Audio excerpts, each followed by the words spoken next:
Tawana Brawley is a 16-year-old girl whose story is the talk of New York these days. The New York State teenager who claims that she was abducted and raped by 6 white men. In the late 1980s, Tawana Brawley became a household name as her horrific story spread across the nation. She had KKK written across her chest and nigger across her stomach, leading to widespread outrage. We're going to expose the facts in these crimes that you do against black people. And intense soul-searching about race in America. Let Miss Brawley represent what we're not going to stand for as parents, as Americans, and as human beings. But how did investigators discover the truth behind the Brawley rape, and what is its legacy today? I think that the lessons of Brawley is very instructive for me and others, but I think that people want to cut off the lessons where they want.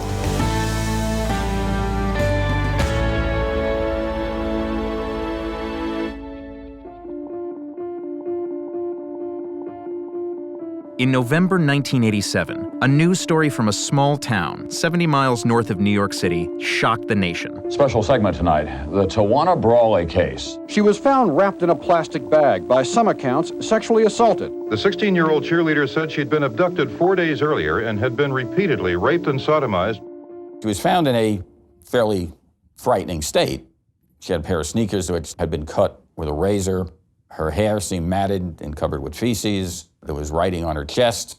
The jeans that she had were burnt in the crotch. It was like this is not a normal state to find someone. More unsettling was the claim Brawley made on national television about one of her attackers. He's a cop. He was a police officer. Brawley attracted a team of activists to her side. The Reverend Al Sharpton, C. Vernon Mason, and Alton Maddox were well known in the press, having recently focused attention on another racially charged case, the killing of a black youth who was fleeing a white mob in Howard Beach, Queens. New York State is now the capital of racial violence. In the Brawley case, they saw the makings of a cover-up and demanded a special prosecutor take over. I was a spokesman for the legal team and the family of Miss Brawley. I was involved to help bring light on the fact that there was a situation here that needed to be adjudicated. We are not going to let this girl be the scapegoat of a corrupt system. We want to show the world how low down, doggous, and callous the state of New York is. Brawley's advisors declared they had a suspect, a young police officer named Harry Chris Jr., who had committed suicide days after her attack. The media now has released that Tawana identified Chris. What's the evidence? Tawana's voice on the tape identifying Chris. With protesters taking to the streets, the state attorney general dispatched veteran investigator John Ryan to upstate New York, with orders to solve the increasingly sensitive case. We attempted immediately to sit down with Tawana and her family, and we reached out repeatedly to her attorneys, her advisors, and that was never fruitful. Her lawyers, it was their decision, along with her family, which I announced, that they did not want to cooperate because they did not trust the special prosecutor that was appointed by the governor. We might send them a letter and then, they'd have a press conference. They're at a press conference, and all of a sudden, Alton Maddox pops out with this guy's name. Her lawyers charged that Dutchess County Assistant District Attorney Stephen Pagonis was among the girl's attackers and demanded his arrest. We have the facts and the evidence that an assistant district attorney and a state trooper did this. She made statements to the lawyers. She never made statements to me. I did not ask a 15-year-old girl what happened. I believe the lawyers believed their client, and I believe that we had an obligation to go forward. Without Brawley's cooperation, Ryan tried to divine some clues from the initial police investigation. In the course of the interview with the police, she literally only said one word. She would also indicate, I believe by eye blinks, they would ask her a question and she would indicate yes or no. The police officer took what they could get. She was found in a grassy area behind the building that her family had previously lived in, very near the apartment that was then vacant but unlocked. She had literally just come off being grounded because she got home at 5 in the morning from some party. She goes to visit a boyfriend in jail, and then she eventually takes the bus home, and that's the last time anybody saw her officially during those 4 days. From his headquarters at the State Armory in Poughkeepsie, Ryan and his team struggled to make sense of a case that seemed to grow more complicated every day. We were an investigation under siege. We closed the bridge, the court, and this building, and Main Street. The press had its agenda, no offense. The advisors had their agenda, no offense. Quite frankly, we had to view it was those of us in the Armory against the rest of the world. There were scores of false leads. An acquaintance said he was with Brawley. He wasn't. A man claimed to have secret tapes that cast doubt on the veracity of Brawley's advisors. He didn't. We started a rumor about a 9-fingered man, just to see how long it would take for a press report, to call us and start to ask about the 9-fingered man. I think it took 2 days. But such moments of levity were brief. A trooper starts up the steps of the Armory, and these demonstrators decided they weren't going to let him in. He grabbed the demonstrator that was fighting him. Next thing we knew, Reverend Sharpton was accusing me of kicking a blind man. That bothered me. You realize how a lie can spread. Her advisors have said a lot the past few months, charging that white local officials were involved in the crime, not to mention the Mafia, the Ku Klux Klan, and the Irish Republican Army. Sharpton called Cuomo a racist, compared Abrams to Hitler, and said Brawley would go to jail rather than cooperate with the investigators. Maddox would actually say that the Attorney General of the state of New York was masturbating over pictures of 15-year-old Tawana Brawley. They looked up and they saw Maddox, Mason, and Sharpton. What's wrong with them?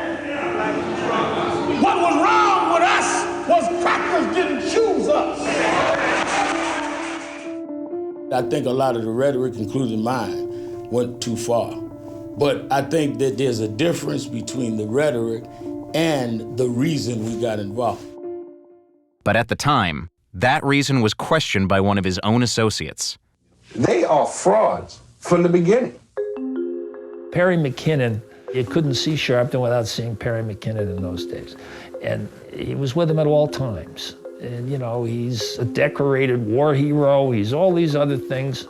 This whole situation is not about Tawana Brawley. It's about Mason, Maddox, and Sharpton sort of taking over the town. Their exact words were, "We beat this, we will be the biggest niggas in New York." Let's take the outside chance McKinnon is telling the truth. And by the way, there's nobody corroborated that. If I say that if I win for president when I ran, I'll be the biggest black guy in America, does that really mean that I perpetrated a lie?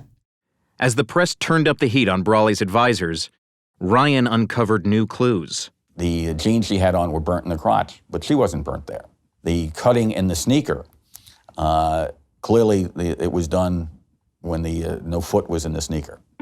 An FBI lab agent on the case drew his attention to bits of cotton found inside the feces-smeared glove, allegedly used in the attack on Brawley. We were having a drink, and he said to me, "And the damnedest thing is we found the same thing under her fingernails." Well, I almost spit my drink out. Get burnt cotton under her fingernails, burnt cotton in the tips of the glove. There's a real good chance, she's wearing those gloves. Next, Ryan set about discovering the source of the racial epithet found on Brawley's body. I was burning cotton in my kitchen and wasn't getting anywhere, and the burnt cotton fibers fell into the sink. And my wife, who's always been smarter than me, leaned forward, put her finger on the burnt cotton in the water, went like this, went like that. Looks like it to me. It was the last piece of the puzzle. Today, after 7 months, 6,000 pages of testimony, and 180 witnesses, a grand jury found beyond any doubt Tawana Brawley's story is a lie. Those allegations are untrue. The people who made those allegations lied. Their outrageous, irresponsible acts have increased the atmosphere of tension between the races. I think that people have to advocate what they believe in. I have friends right now that believe O.J. Simpson is guilty right now. And a jury said he's not. Does that mean that I think they don't have credibility? That means that I think that they have a belief that I don't share and a jury didn't share. A grand jury did not believe Ms. Brawley. I believe there was reason to pursue this situation. One of the real victims of this case was the family of the police officer.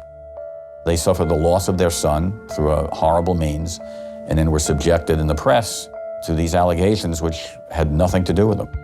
I didn't bring him in the case, Ms. Brawley did. I was speaking for Ms. Brawley. I mean, of course we wanted the aspects of what her allegation was investigated. Pagonis was also vindicated in the report. We accounted for virtually every moment of his time over the 4-day period and concluded he had absolutely nothing to do with it. There's absolutely no way that this served any good social purpose. If you concoct a rape, then you undermine the credibility of women who are raped. If you concoct a rape and turn it into a race crime, then you undermine true victims of race crimes. About 6 months after the hoax was unmasked, Brawley's former boyfriend told Newsday that Tawana had invented the scheme, apparently to avoid a beating by her mother's boyfriend after running away from home. But Brawley, who now works as a nurse under another name in Virginia, has steadfastly refused to explain herself publicly. I'm not a liar and I'm not crazy. What did I lie about? Lie about what? Grand jury to me didn't really exist. That was all a farce. Brawley and her advisors lost a defamation suit to Pagonis in 1998. Maddox had his law license suspended due to his refusal to answer questions about his conduct during the case. And Mason lost his because of unconnected ethical lapses. Sharpton was acquitted in a series of charity-related fraud charges. I think that we, and certainly I, going forward, learned how to be more cautious. But I also think the media has not adopted a lot of its lessons, and I think prosecutors have not adopted its lessons. The activist himself has moved on from the hoax that has altered the lives of so many others. Barack Obama. I told Reverend Al backstage, he's getting skinnier than me. If we had something right or wrong, at least give us credit, at least give me credit for a life that was geared towards social justice, even if you think I was wrong on some cases. Don't act like I wasn't geared towards social justice. I have a radio show, TV show, do lectures. I make a good living. Why am I doing it now? What's my point now? Maybe I really believed in it. But after 25 years, one fundamental question about the Brawley case still follows him. Did a crime occur, in your view, still? Whatever happened, you're dealing with a minor who was missing 4 days, so it's clear that something wrong happened. He's still saying, I think something happened. Gosh, you know, you're supposed to be a little bit bigger all these years later than being able to say, I think something happened. Welcome to Politics Nation. I'm Al Sharpton. One would think if he sold you such a terrible bill of goods on such a giant story that dominated news cycles for such a long period of time and proved to be a total hoax, that you might not show up at his next press conference with your camera crew. He has managed to transcend it magically.